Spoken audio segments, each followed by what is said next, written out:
జగన్మోహన్ రెడ్డి రాష్ట్రంలో ప్రధాన నియోజకవర్గాలపై దృష్టి పెట్టారు. ముఖ్యంగా ప్రత్యర్థి పార్టీలకు చెందిన కీలక నేతల నియోజకవర్గాల విషయంలో ముందుగానే అప్రమత్తమయ్యారు. అక్కడ సరైన అభ్యర్థులు బరిలోకి దించాలని భావిస్తున్నారు.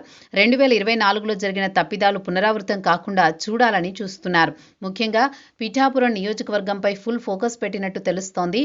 వచ్చే ఎన్నికల నాటికి పవన్ను నిలువరించే ప్రయత్నం కూడా విడిచిపెట్టడం లేదు జగన్. అందులో భాగంగా పిఠాపురంలో పవన్కు సరైన ప్రత్యర్థిని రంగంలోకి దించాలని చూస్తున్నారు.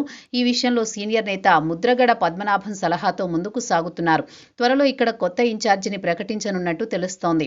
2024 ఎన్నికల్లో ఎంపీగా ఉన్న వంగా గీతను పోటీలో దించారు జగన్. ఆమెకు మద్దతుగా ముద్రగడ ప్రచారం చేశారు. ఆపై చివరి వరకు జగన్ రెడ్డి సైతం ఎన్నికల ప్రచార సభల్లో పాల్గొన్నారు.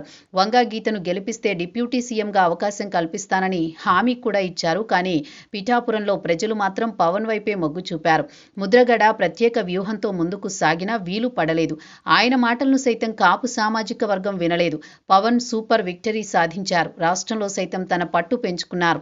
అయితే ఈ విషయంలో జగన్ షాక్ తగిలింది. అందుకే వచ్చే ఎన్నికల్లో పవన్కు దూకుడుకు కళ్ళెం వేయాలంటే పిఠాపురంలో సరైన అభ్యర్థిని పోటీలో దించాలని సూచిస్తున్నారు. తెలుగుదేశం పార్టీ ఇన్ఛార్జిగా వర్మ ఉన్నారు. పవన్ కోసం ఆయన పోటీ నుంచి తప్పుకున్నారు. కూటమి గెలిస్తే ఎమ్మెల్సీ చేస్తామని చంద్రబాబు హామీ ఇచ్చారు. కూటమి అధికారంలోకి వచ్చి 17 నెలలవుతున్నా వర్మకు ఛాన్స్ దక్కలేదు. ఆయన అసంతృప్తితో ఉన్నట్లు సమాచారము. అయితే ఆయన టీడీపీలో కొనసాగి మరికొద్ది రోజులు వేచి చూసే అవకాశం ఉంది. అయితే ఇప్పుడు వంగా గీతను తప్పించి మరో బలమైన అభ్యర్థిని బరిలో దించుతారని తెలుస్తోంది. అవసరం అనుకుంటే ముద్రగడ పద్మనాభం కుటుంబానికి పిఠాపురంలో అవకాశం కల్పించాలని జగన్ భావిస్తున్నట్టు సమాచారం. గతంలో